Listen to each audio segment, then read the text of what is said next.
Este podcast fue producido gracias al apoyo de mejores amigos de Cenital. Si te gusta lo que hacemos, podés colaborar en cenital.com/sumate. Los norteamericanos están citados a las urnas el próximo martes 5 de noviembre. Estas elecciones tienen la pinta de ser las más importantes en la historia de Estados Unidos. This will be the most important election in the history of our country. This election is not only the most important of our lives, it is one of the most important in the life of our nation. Por momentos, es como si todo el futuro del mundo dependiera de lo que pase el 5 de noviembre. Aproximadamente 3 de cada 4 adultos estadounidenses creen que las próximas elecciones presidenciales de noviembre son clave para el futuro de la democracia en Estados Unidos. Durante más de 2 meses de viaje por Estados Unidos, hablé con gente que me dijo que el país estaba en su peor momento desde la guerra civil. I think it's the most important election in the history of this country. I think we are in a worse state right now in America than we were in 1860 before the Civil War. Un país al borde de la extinción. Don't think this great superpower can't die in the blink of an eye with the wrong people in charge. Y mientras algunos me dijeron que la democracia estaba en juego, estas elecciones es un bien importante a la democracia americana. Para la democracia, porque lo que está pasando con el proyecto 2025 es una amenaza al pueblo americano. Otros me dijeron que no iban a ir a votar, porque no haría diferencia. I'm not voting because I feel like there isn't significance right now. There's no real significance. El país está partido en dos. Detrás de Kamala Harris contra Donald Trump se enfrentan las ciudades y el interior de Estados Unidos. We are seeing now across the country this division between more metropolitan areas and rural areas. Los blancos y las minorías. Turnout growing higher amongst white voters compared to non-white voters. Los hombres y las mujeres. An NBC poll showed that men favored Trump over Harris by 12 points, while women preferred Harris by 21. La única coincidencia parece esta. Algo huele mal en Estados Unidos. Pero los dos candidatos llevan, aunque se refieren a cosas distintas, la misma bandera: salvar a Estados Unidos del abismo. Esto es Último Round, un podcast de Cenital sobre las elecciones en Estados Unidos. Soy Lucía Cholaquian Herrera. Y yo soy Juan Elman. Bienvenidos.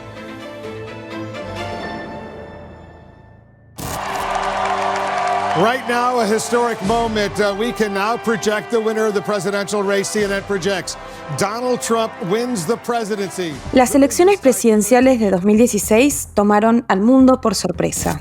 Y el mundo no se repone de la sorpresa que ha representado el triunfo de Donald Trump. Donald Trump, un empresario mediático y sin experiencia en la gestión pública, logró derrotar a Hillary Clinton, una política demócrata con una larga trayectoria. Fue primera dama, senadora y secretaria de Estado. I take absolute personal responsibility. I was the candidate. Habían pasado 2 mandatos de Barack Obama, el primer presidente negro de Estados Unidos, y el país parecía encaminarse a tener a una presidenta mujer por primera vez. Clinton no era una candidata popular, pero su rival, por entonces, parecía fácil de vencer. Trump era agresivo, tenía un historial de declaraciones polémicas contra Obama y su lugar de nacimiento, It's not a birth certificate. contra las mujeres, Like you wouldn't have your job if you weren't beautiful. It's very sad, isn't it? contra los inmigrantes. They're destroying the blood of our country. That's what they're doing.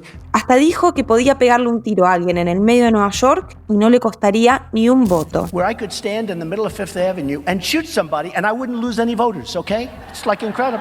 En otras palabras, Trump era demasiado. Casi todas las encuestas y los analistas daban por descontado que perdía. Muy pocos le daban alguna chance de victoria. I continue to believe Mr. Trump will not be president. Pero lo que nadie vio es que Trump había detectado una herida abierta en el tejido social del país. Bien temprano en su campaña, había advertido que por fuera de los principales centros urbanos, lejos de las luces de Hollywood y de Nueva York, lejos de los pasillos de Washington, hacía años que se cocinaba una crisis profunda. Una crisis que no era solo económica, como la que había vivido el país y el mundo después de la recesión de 2008, o política vinculada a la corrupción de los partidos. Había todo eso, sí, pero también había algo más, algo mucho más fuerte, una crisis cultural y estructural que atacaba la condición de potencia de Estados Unidos, su grandeza. But now we are a nation in decline. Estamos en declive, decía Trump. Y a ese Estados Unidos que había sido olvidado, le daba reconocimiento y le ofrecía respuestas.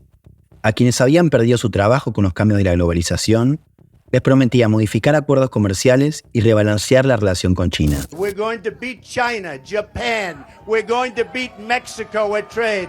We're going to beat all of these countries. A los que sentían que su lugar en la sociedad estaba bajo amenaza, les decía que iba a dejar de recibir inmigrantes y cortar los beneficios para las minorías. It's our right as a sovereign nation to choose immigrants that we think are the likeliest to thrive and flourish and love us.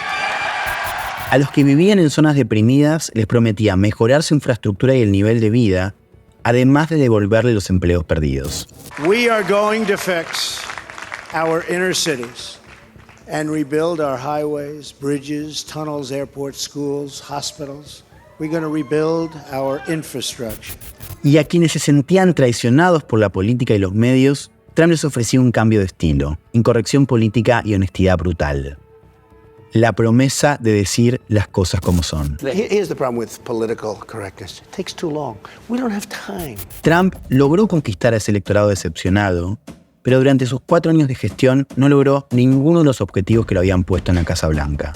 No cerró el déficit comercial con China, no recuperó aquellos empleos perdidos y tampoco construyó el muro en la frontera con México.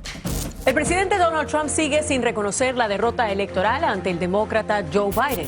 Y en el medio de una pandemia que se le fue de las manos, Trump perdió las elecciones en el 2020, pero siguió alimentando ese malestar social, su principal capital político.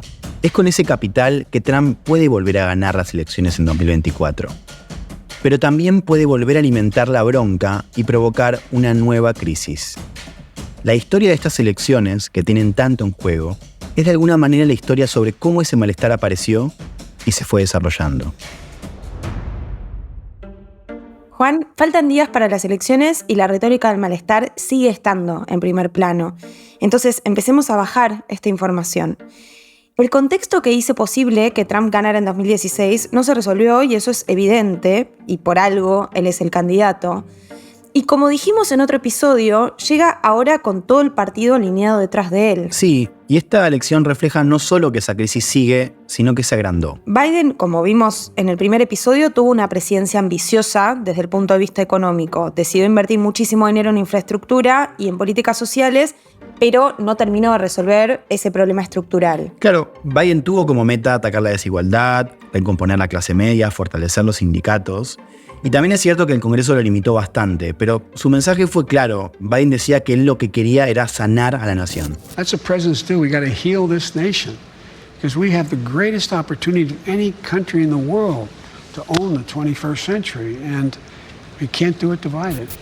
Y es importante entender que Biden logró disputarle a Trump parte de ese electorado blanco del Medio Oeste en estados como Pensilvania, Wisconsin, Michigan, pero todo lo que estaba hace 4 años sigue ahí. Juan, vos estuviste viajando mucho por Estados Unidos en estos meses tratando de entender este fenómeno y hablaste con varias personas. Sí, y una de las voces que me ayudó mucho a entender esto fue la de Mauro Porto. Mauro es un académico brasileño que vive en Estados Unidos hace más de 20 años y da clases en la Universidad de Tulane, en Nueva Orleans. Tiene un libro buenísimo que se llama Mirrors of Whiteness, que traducido sería algo así como Espejos de Blanquitud, donde analiza el ascenso de la extrema derecha en Brasil. Y el marco que propone ahí sirve también para entender a Estados Unidos, que es desde donde Mauro piensa y escribe. Nos encontramos una tarde en Congo Square, que es una plaza mítica de Nueva Orleans. 1, 2, 3, testando. Un lugar bien interesante para tener esta charla. Y este es el lugar mítico del nacimiento del jazz, la cuna del jazz, como llaman, ¿no? Aquí el barrio fue fundado por ex-esclavos y esclavos que se agregaban aquí en los domingos a vender sus productos, hacer música, tocar sus instrumentos. Entonces es un poco del verso, de la cuna de la música afroamericana y del jazz, ¿no? Entonces es un lugar muy ícono para la ciudad de New Orleans. Nueva Orleans es una ciudad icónica de Estados Unidos, conocida por ser la cuna del jazz, pero también por su herencia afro y francesa, su comida, su arquitectura y su joda. La ciudad aloja a uno de los carnavales más grandes del país, Mardi Gras. Nueva Orleans refleja algo que pasa en otros lugares. Es una ciudad progresista y liberal, donde siempre ganan los demócratas, pero que está dentro de un estado hiperconservador, más bien rural y bien republicano, que es Luisiana. La ciudad es como una burbuja que a su vez captura parte del problema de los centros urbanos. Y aquí se ve mucho de los grandes problemas que aflictan Estados Unidos, ¿no? Incluso los conflictos étnicos, raciales, las cuestiones no resueltas en términos de marginalización racial, económica, ¿no? Cultural. Entonces aquí se ve toda la energía y, ¿no?, cómo es vibrante la cultura de los afrodescendientes, de los inmigrantes latinos. Hay una comunidad importante de hondureños aquí, y al mismo tiempo todos los padrones de conflicto y de marginalización que ves en el resto del país, ¿no? Entonces aquí también se ve parte de los grandes conflictos nacionales que están definiendo la historia del país. Lo primero que me dijo Mauro es que es importante ubicar a las raíces del trumpismo en el medio oeste, el Midwest, que fue la llave de su victoria en 2016. Es decir, el trumpismo no es un fenómeno de todo el país. De hecho, Trump perdió el voto popular contra Hillary Clinton en esas presidenciales, pero ganó por su victoria en algunos estados clave en el colegio electoral. Y lo que llevó a Trump a la presidencia en 2016 muy claramente fue su victoria en una región específica de Estados Unidos, ¿no?, que se llama el Upper Midwest, el Rust Belt, no sé, en español sería algo como el cinturón de óxido, ¿no?, el corazón industrial de Estados Unidos. Pero lo que estaba ocurriendo ahí era una devastación increíble. En comunidades y municipalidades enteras destruidas por un proceso de recesión, de deindustrialización, de cierre de las fábricas. Y ahí se ve, y la gente del cinturón del óxido, ¿no?, se sintiendo muy abandonada por ambos los partidos, ¿no? Entonces, y no se veían representados ni por los demócratas ni por los republicanos. Mauro me contó que cuando se lanzó Trump, muy pocos veían posible su victoria y que uno de ellos fue Michael Moore, un documentalista que había escrito un artículo prediciendo el triunfo del republicano. Él dijo que la gente no entiende el grado de resentimiento político y frustración acumulado durante años de desprecio, de destrucción de toda una región y sus comunidades, y que la gente estaba muy enojada y que estaban listas a enviar a Washington, ¿no?, un cóctel Molotov, algo que para romper las relaciones políticas tradicionales. Entonces, ellos sabían muy bien qué tipo de candidato era Trump, no sabían de sus aspectos polémicos, pero decidieron apoyarlo como una manifestación clara de resentimiento y en contra de un sistema político que no más lo representaba. Es interesante eso que te marcaba Mauro, porque todavía era 2016, pero después veríamos este fenómeno repetido varias veces, ¿no? En ese momento, Trump era un vehículo que representaba una bronca y una frustración acumuladas que se estaban volviendo ineludibles. Sí, y sobre esa frustración, Mauro tiene una teoría, porque a la hora de explicarla no queda muy claro cuánto hay de motivos económicos y cuánto hay de cuestiones culturales, porque si vos te fijás, es cierto que muchos de esos votantes no son pobres, pero sí perdieron calidad de vida. Y Trump no solo prometía recuperar empleo, sino, por ejemplo, minimizar la entrada de migrantes, entre otras cosas. Quiero decir, no era solo una cuestión económica. Para entender ese vínculo, Mauro me dijo esto. Me parece que una categoría central es la noción de estatus, ¿no? La percepción social de que mi posición está en decadencia o amenazada por procesos de cambio social, económico, político, cultural.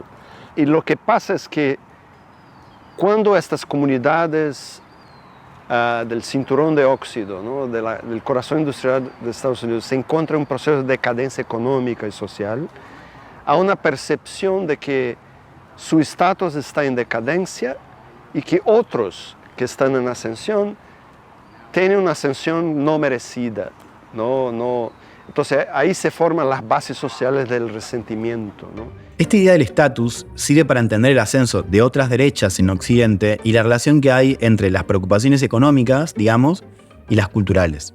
Ante un contexto económico desfavorable, donde muchas personas pierden empleos o calidad de vida, la pregunta central no es solo cuánto perdés, sino ante quién. Sí, suponiendo que los avances sociales van en detrimento de los estándares de vida de otros. Sí, y acá encaja muy bien una idea que venimos trabajando en todo el podcast, que es esta percepción, aunque no esté basada en datos, de que mientras los migrantes, los afroamericanos, las comunidades LGBT mejoran su calidad de vida, ellos pierden la suya. Entonces, no es solo el racismo, sino la intersección entre ansiedades de clase, ¿no? De estatus de clase, que son cuando regiones enteras experimentan una fuerte recesión.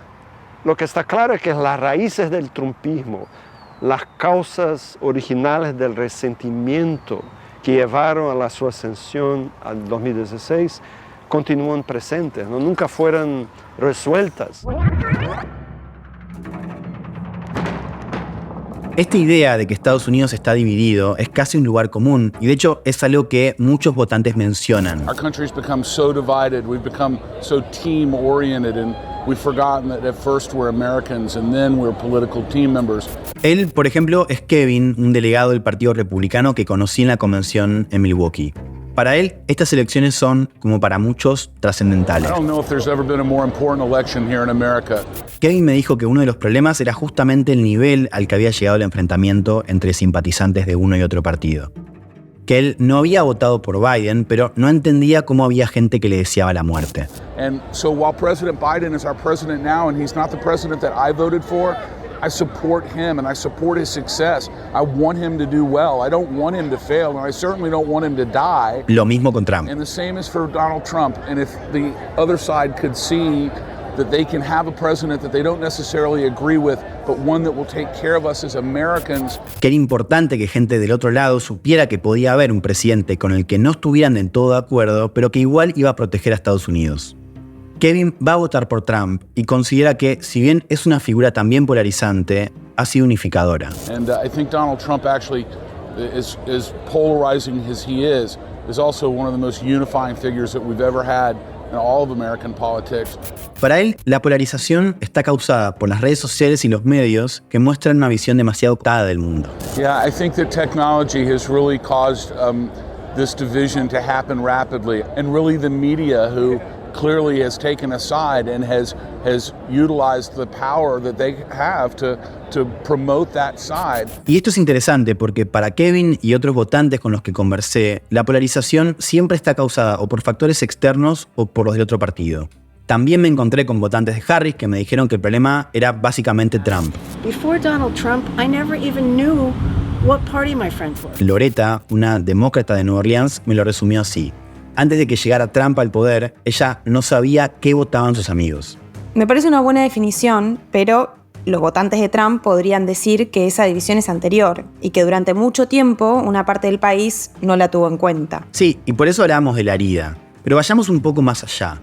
Para entender este cuadro, ahora tenemos que hablar más que de una división, de una fractura. Bueno, muchas metáforas médicas en este episodio. ¿A qué te referís? A que el país está partido en dos. Y el Partido Republicano, o mejor dicho Trump, representa una parte y el demócrata a la otra. Parece una obviedad, pero explica por qué las elecciones están tan parejas, ¿no? Y también por qué se dice que las van a definir los indecisos o los independientes, que serían las personas que hoy todavía se están preguntando si van a ir a votar o no. Eso también me parece muy curioso, porque ambos candidatos dicen que estas elecciones son debido a muerte. Pero las elecciones las van a definir personas a las que, dicho de alguna manera, no les importa tanto o no confían tanto en el poder de su voto. Tal cual. De hecho, según la mayoría de encuestas, el porcentaje de votantes registrados de uno y otro partido es casi idéntico. Pero hay algo más, y es que esas dos mitades están cada vez más enfrentadas entre sí y cada una vive una realidad diferente. El Partido Demócrata se convirtió en el partido de las personas que viven en las ciudades, que tienen estudios universitarios, que son ateas o tienen un vínculo no tan intenso con la religión. Y un dato para nada menor es que es el partido más elegido por las minorías, los afroamericanos, los inmigrantes, las diversidades sexuales. Mientras que el Partido Republicano es cada vez más el partido de los blancos, pero sobre todo de los que tienen menos estudios universitarios, un vínculo más cercano con la religión, especialmente evangélicos, y que viven más lejos de las ciudades, ya sea en zonas rurales o en los suburbios. Y Trump no es el responsable directo de esa grieta, pero como dijimos antes, la agrandó. Sí, Trump de alguna manera es el que consolida este proceso de realineamiento de los partidos políticos en Estados Unidos, que ya llevaba unos años. De hecho, diría que el punto de inflexión fue la victoria de Obama en 2008.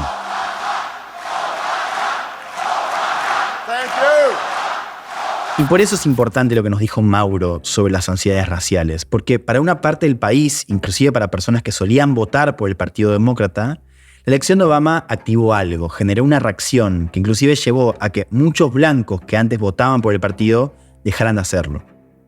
Esto está medido y se conoce como la racialización de la política.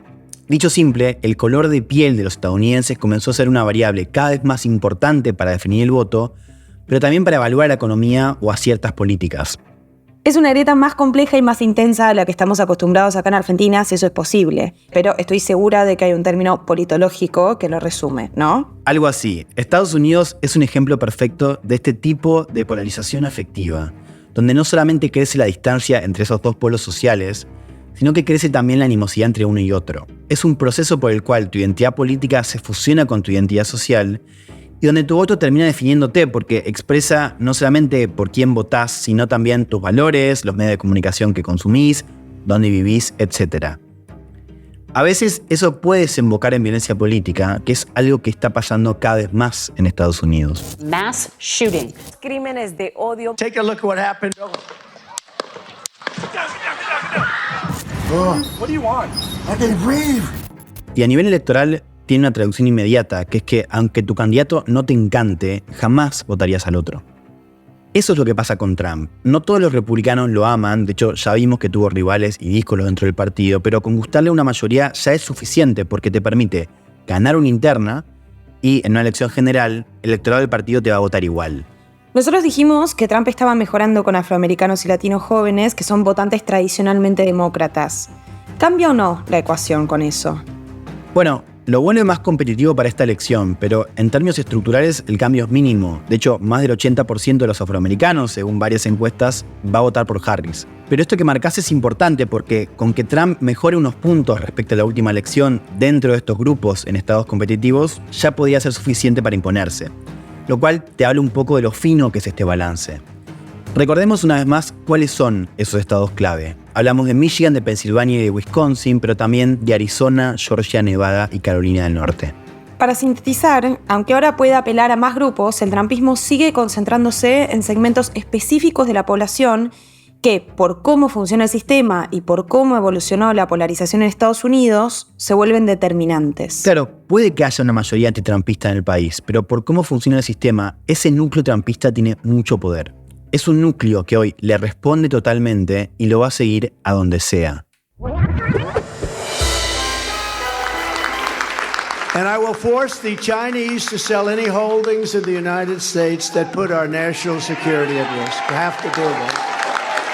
When a policy about China should be in making sure the United States of America wins the competition for the 21st century. Juan, quiero retomar algo que ya hablamos en el capítulo sobre Mundo acerca del rol de China y esta idea de que Estados Unidos pierde cada vez más poder. Hay una ansiedad palpable que provoca su ascenso en el escenario internacional, pero también hay una sensación de amenaza, ¿no? Sí, totalmente. Una parte de la historia de cómo Estados Unidos se desindustrializa, de cómo cambia su producción, bueno, es la historia del ascenso de China en el escenario internacional. Pero después está la parte simbólica y ahí también se juega el tema del estatus. De hecho, esto es algo que hablamos con Mauro Porto. Contribuye de forma importante a las ansiedades que se estructuran en la sociedad, ¿no? O sea, la pérdida de estatus no es solo la mía pérdida de estatus, ¿no?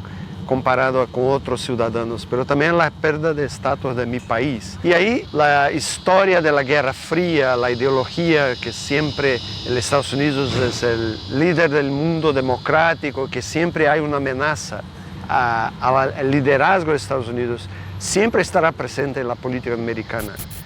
Y déjame que te cuente una anécdota, porque esto es algo que apareció de manera lateral en una conversación que tuve con una votante de Trump. Era una mujer proveniente de Montana, una zona rural, que cuando le mencioné que yo era de Argentina, lo primero que me dijo era que teníamos que tener cuidado. I mean, South America is being overrun by China. Que Sudamérica estaba siendo gobernada por China y que quería mandarle un mensaje a Argentina. China is only out for China. They are not out for Argentina.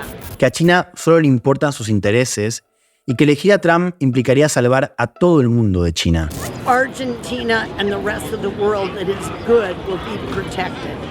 Es importante entonces que pensemos esta historia en el contexto de la disputa hegemónica entre Estados Unidos y China, porque Estados Unidos parece estar sufriendo un trauma de saberse una potencia en declive, y la imagen está dañada tanto a nivel interno como externo. Y es paradójico porque en términos materiales, Estados Unidos está en varios sentidos mejor que antes. Lo que aumentó es la desigualdad. Algo de esto charlamos con Ernesto Calvo, que es profesor de Ciencia Política de la Universidad de Maryland.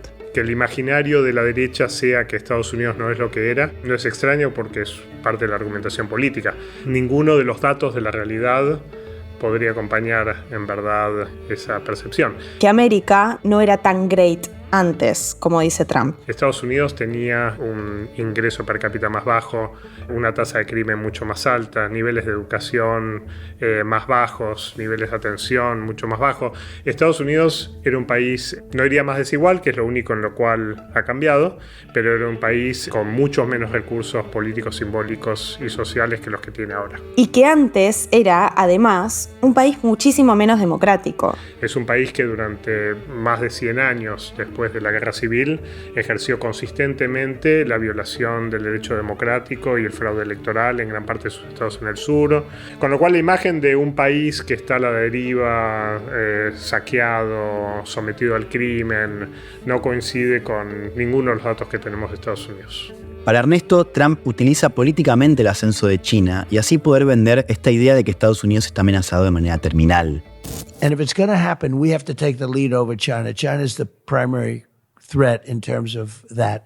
Y es cierto que es Trump el que más juega con esa ansiedad, pero esto es algo que igual uno puede ver en general. O sea, hay una percepción de que el lugar de Estados Unidos está amenazado. Y eso es cierto, aunque no significa que el país vaya a desaparecer del mapa. El único problema que tiene es que China ha crecido más que ellos, no que no han crecido Estados Unidos. Estados Unidos no ha perdido su posición de hegemono global porque ha caído en ingreso, en Producto Bruto, en capacidad tecnológica, en nivel educativo. Lo ha perdido porque China ha crecido a tasas gigantescas que solamente se pueden crecer cuando uno es justamente un país que viene de tener 1/10 del Producto Bruto de Estados Unidos y pasa a tener 1/3 del Producto Bruto de Estados Unidos. De alguna manera estamos viendo algo que estaba destinado a suceder. El poder mundial se mide en plata, no en armas. Si China tiene el poder económico de Estados Unidos, va a tener la incidencia internacional para hacer diplomacia blanda que tenía Estados Unidos. China ahora está en ingreso per cápita, cerca de, digamos, en lugar de un 25%, de un 30% del ingreso de Estados Unidos, un 30-33%. Eso quiere decir que es más grande que Estados Unidos. Entonces es el enemigo natural desde el punto de vista de Estados Unidos porque tiene una capacidad de incidir en el orden mundial mayor que la que ellos tuvieron. Vemos el mismo cambio que ocurrió en 1944-46 entre Estados Unidos e Inglaterra, donde Estados Unidos había pasado a ser el poder económico. Vemos ahora que China está pasando a serlo. Parte de lo que estamos viendo entonces, además de los cambios políticos y sociales, tiene que ver con cómo Estados Unidos procesa estos cambios. Totalmente, cómo los procesa y cómo los gestiona, porque seguramente muchos políticos en Washington deben estar convencidos de que tendrían que haberse ocupado más de esos territorios que perdieron calidad de vida y empleos, pero bueno, esa ya es otra historia. La paradoja de todo esto es que hoy el principal escollo de Estados Unidos para competir contra China, para frenar su avance, es justamente su política interna, que se le ha escapado de las manos. Volvamos a lo que puede pasar el día después del 5 de noviembre. Las últimas elecciones en 2020 terminaron mal. Trump no aceptó los resultados, montó una ofensiva legal para cuestionarlos y presionó a funcionarios estatales para que torcieran la certificación de los datos. Frankly, we did win this election. Dicho de otra forma, se quiso robar la elección. Y cuando todas sus tácticas fallaron, una turba de seguidores armados capturó por unas horas el Capitolio. 4 personas murieron adentro del Congreso de Estados Unidos. Y más allá del poder narrativo de esa imagen, la actitud de Trump hizo daño. Según diferentes encuestas, alrededor del 70% de los votantes republicanos piensa que la victoria de Biden no fue legítima. En esta campaña, Trump insistió con ese reclamo y repitió varias veces que los demócratas solo pueden ganar con trampa. Our primary focus is not to get out the vote, it's to make sure they don't cheat. En otras palabras, está volviendo a insinuar que no aceptaría nuevamente una derrota. Y como dijimos, a diferencia de la última elección, Trump tiene a todo su partido alineado detrás de él. Eso puede incluir también a los funcionarios estatales que deben certificar los resultados. Pero miremos un segundo qué está pasando del lado demócrata. Desde su irrupción como candidata, Kamala Harris insistió en una línea común en la política nacional, que será una presidenta para todos los estadounidenses y no solo para los de su partido. And I want you to know, I promise to be a president for all Americans. You can always trust me to put country above party and self.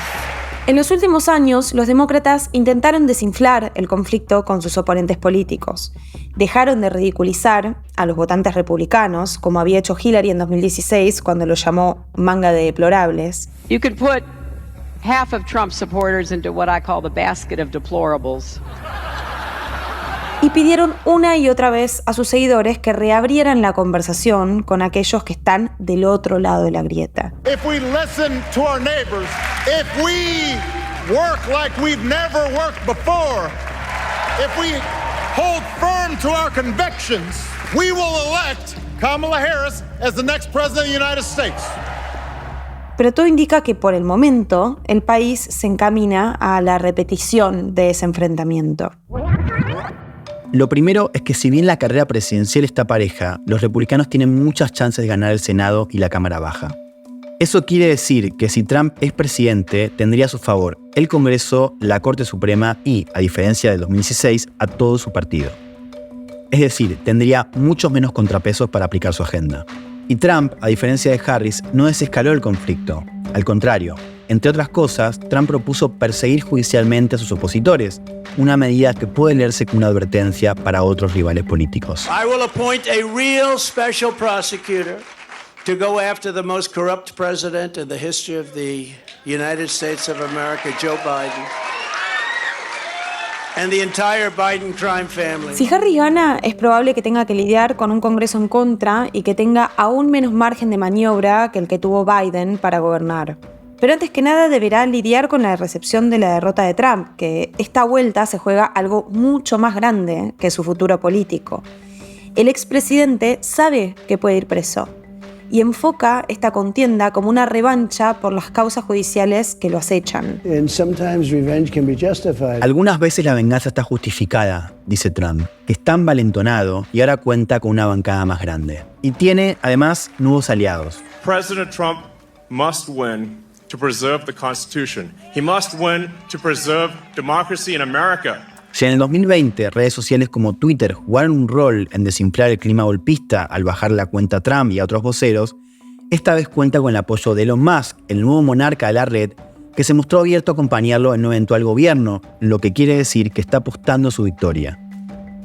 ¿Qué pasaría si Twitter, ahora renombrado como X, no solo dejara correr cualquier discurso falso o incendiario acerca de las elecciones, sino que además lo incentivara? El declive de los Estados Unidos, la sensación de crisis, de derrota, pero también de invasión y de paranoia, nos hablan de una nación que está realmente propensa a que pase cualquier cosa. Son sensaciones que tienen efectos muy tangibles, que pueden desembocar en un escenario de violencia. Y ahora pareciera que hay un consenso alrededor de que esta es una pulseada vital. ¿Puede haber un enfrentamiento civil en las calles, en un país donde la población tiene acceso único a las armas?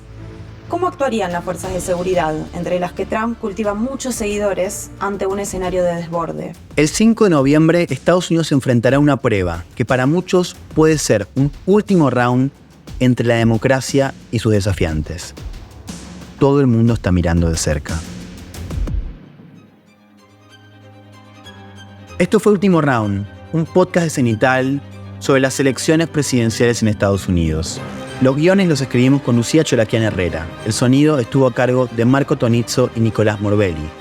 Dan Kemper asistió en la producción periodística. Mi nombre es Juan Elman. Y yo soy Lucía Chalaquian Herrera. Hasta la próxima.